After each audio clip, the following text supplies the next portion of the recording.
Hello दोस्तों, मैं रोहित यादव और आप देख रहे हैं कार क्लिनिक।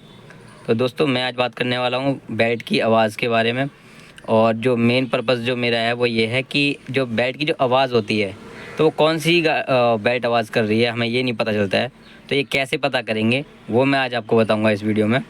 तो दोस्तों, जैसे हम स्टार्ट करते हैं गाड़ी, कभी कभी जैसे मैं भी स्टार्ट करता हूँ, एक हमने इग्निशन ऑन किया और स्टार्ट की। और दोस्तों देखिए, गाड़ी पेट्रोल पे है, ऐसा भी नहीं कि आरपीएम का कुछ प्रॉब्लम हो, बिल्कुल आरपीएम आइडलिंग इसकी बहुत सही है। ठीक है। और अभी हमने एसी ऑन नहीं कर रखा तो गाड़ी आवाज़ नहीं कर रही है। लेकिन जैसे ही हम इसका एसी ऑन करेंगे, अभी हमारे फ़ैन मोड है तो देखिए आवाज़ आ रही है। ठीक है।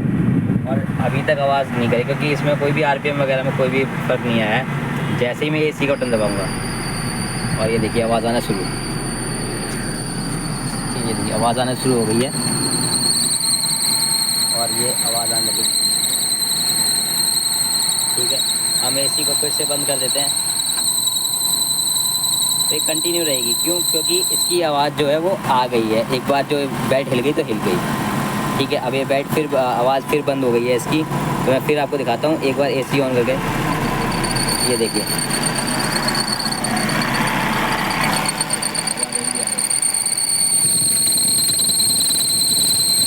तो हम गाड़ी को कर देते हैं बंद। तो हम गाड़ी को बंद कर देते हैं और मैं आपको दिखाता हूँ कि अगर बेल्ट आवाज़ करे तो आपको कैसे पता करनी है। तो दोस्तों, जैसे अब बेल्ट आवाज़ कर रही है तो आपको ये सीट खोलनी है और इसके नीचे ये देखिए, जो ये वाली जो बेल्ट दिख रही है आपको, ये वाली बेल्ट है वो है आपकी अल्टरनेटर की। ठीक है। और ये वाली दूसरी बेल्ट दिख रही है, ये नीचे एक और मैं आपको जूम कर दिखाता हूँ। ये देखिए, जो ये वाली जो बेल्ट दिख रही है, ये वाली बेल्ट है इसकी कंडेंसर की, सॉरी कंडेंसर बोल रहा हूँ, उसकी कंप्रेसर की। ठीक है, तो कंप्रेसर की बेल्ट है ये वाली जो बेल्ट आपको दिख रही है कंप्रेसर की बेल्ट है। तो हमें चेक करना है इस पर हाथ लगाकर। ध्यान रहे, ठंडी गाड़ी में चेक करना है ये। जब आपकी गाड़ी कई घंटे खड़ी रही हो या रात भर खड़ी रही हो तो आपको सुबह बिल्कुल ठंडी गाड़ी मिलेगी और आपको कहना है गाड़ी स्टार्ट करनी है, एसी ऑन करना है और उसके बाद इस पर आपको हाथ लगा के देखना है। और हाथ भी तुरंत लगा के देखना है, ऐसे हाथ लगा के देखना है इस पर। हाथ लगाने के बाद आपको अगर जो बेल्ट गर्म लगती है वही बेल्ट लूज़ होगी और जो बेल्ट ठंडी होगी वो लूज़ नहीं होगी, वो आवाज़ नहीं कर रही। क्योंकि रगड़ने की जो इसका जो रगड़ना जो लग रहा है उसमें रगड़न हो रही है, जो घिस रहा है आपस में घर्षण है, उससे ये गर्म हो जाती है। तो जो घर्षण है उससे ये गर्म हो जाती है। तो इसमें दोस्तों हमें ये जो गर्म है वही बेल्ट को टाइट करना है। तो इसके लिए हमें चाहिए टूल्स। तो दोस्तों टूल्स में हमें चाहिए एक पाना। ठीक है दोस्तों, एक पाना चाहिए हमें और एक टी चाहिए और एक 12 वोल्ट की सिंपल फ्लैट चाबी चाहिए। तो इसमें आप इन दोनों का भी यूज़ कर सकते हैं, ज़रूरी नहीं है आपके पास वही हो। क्योंकि इसका जो टी का जो यूज़ है वो थोड़ा इजी हो जाता है और जो उसका जो दोनों का पानी का और चाबी का जो यूज़ है वो थोड़ा टफ़ रहता है। पर लेकिन फिर भी आपका काम हो जाएगा दोनों से ही। पर हमें पानी की ज़रूरत पड़ेगी, ऐसा नहीं है कि टी से हम सारा काम कर लेंगे। टी से हम सारा काम नहीं कर सकते हैं। तो दोस्तों मैं आपको बता दूं कि एक चीज़ का ख़ास ध्यान रखना है जब आप ये काम करेंगे। या तो आप बैटरी से तार हटा दें, ठीक है, प्लस का तार हटा दें या फिर ग्राउंड का तार हटा दें, कोई भी एक तार हटा दें। और या फिर आप जो ये वाला पॉइंट दिख रहा है ये अल्टरनेटर का प्लस पॉइंट है। तो जब आप यहाँ पे ये चाबी घुमाएंगे, पाना घुमाएंगे तो ये इसमें टच हो जाएगा, इसके ऊपर लोहे में। तो लोहे में या नीचे टच होगा अल्टरनेटर में तो यहाँ पे शॉर्ट हो सकता है। शॉर्ट होने से आपका जो 70 एम्पेयर का जो फ्यूज़ लगा होता है वो तुरंत उड़ जाएगा और ये आपका समझ लीजिए खर्चा बढ़ जाएगा। तो हमें खर्चा कुछ नहीं करना है, फ्री में टाइट करना है, फ्री में बेल्ट को सही करना है, आवाज़ को सही करना है। तो हमें इस चीज़ का खास ध्यान रखना पड़ेगा। तो हमारा एक खुला हुआ है, वैसे ही कवर रहता है हमारी इस गाड़ी में खुला हुआ है, तो हमें उसी हिसाब से काम करना पड़ेगा। तो हमें पहले इसमें टी लगानी होगी।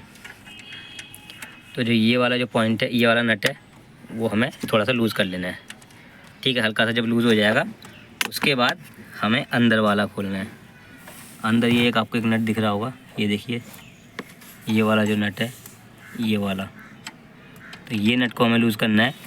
तो दोस्तों मैं इस नट को लूज़ करता हूँ और इसको टाइट करूँगा। ठीक है, तो पहले हम इसको लूज़ करेंगे। तो पहले मैं दोस्तों लूज़ कर लेता हूँ।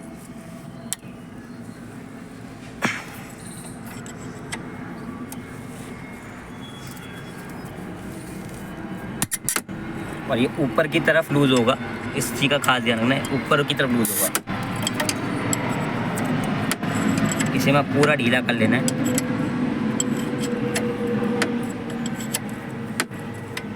जैसे मैं इस चाबी को ऊपर ले जाता हूँ तो मेरी चाबी लेफ़्ट की तरफ भागती है, ये ऐसे।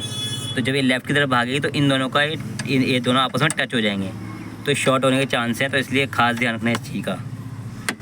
तो ध्यान रखते हुए इस चीज़ को धीरे धीरे खोलना है, सावधानी से, कोई जल्दबाजी का काम नहीं करना है।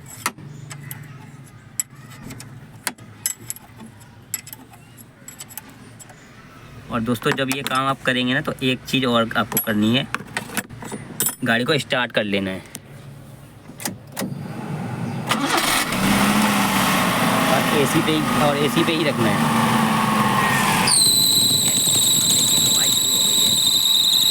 आवाज़ शुरू हो गई है, इस आवाज़ को धीरे धीरे टाइट करना है। अब इस नट को टाइट करना है हमें, इस नट को तब तक टाइट करना है,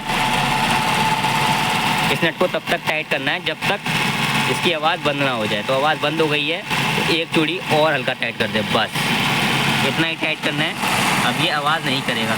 और अब इसके बाद आपको क्या करना है, इस वाले को नट को फिर से टाइट कर देना है। तो नीचे की तरफ टाइट करना है इसे वापस। तो अभी नीचे की तरफ टाइट हो रही है।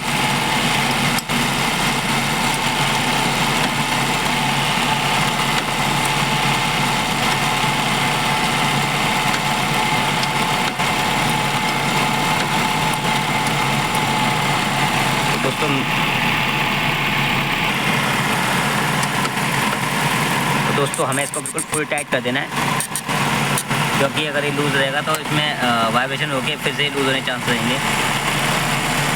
तो हमने फुल टाइट कर दिया है और अब हमारे दोनों नट टाइट हो चुके हैं, ठीक है। और हमारी प्रोसेस कंप्लीट हो चुकी है।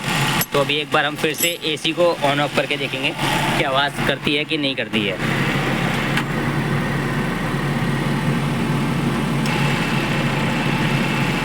देखिए दोस्तों, आवाज़ नहीं कर रही अब। और ये जो आप आवाज़ सुन रहे हैं, एसी की आवाज़ आ रही है, कंप्रेसर ऑन होने की आवाज़ आ रही है।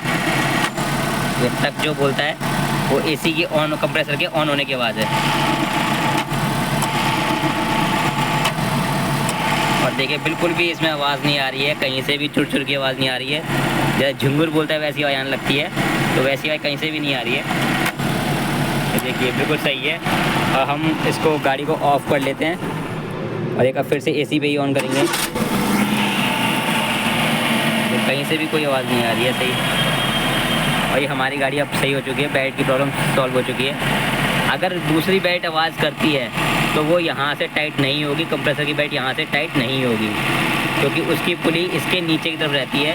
जो कंप्रेसर चलता है उसके नीचे रहती है। जो ये आपको ये दिख रहा है, इसके नीचे रहेगी। इसकी जो पुली है टाइट करने वाली, वो इसके नीचे रहती है, तो हमें वो वहाँ से टाइट करनी पड़ती है। तो दोस्तों, अगर आपको ये वीडियो अच्छा लगा हो तो प्लीज़ वीडियो को लाइक करें, शेयर करें और कमेंट्स करें। Thank you. आपको वीडियो देखने के लिए बहुत बहुत धन्यवाद।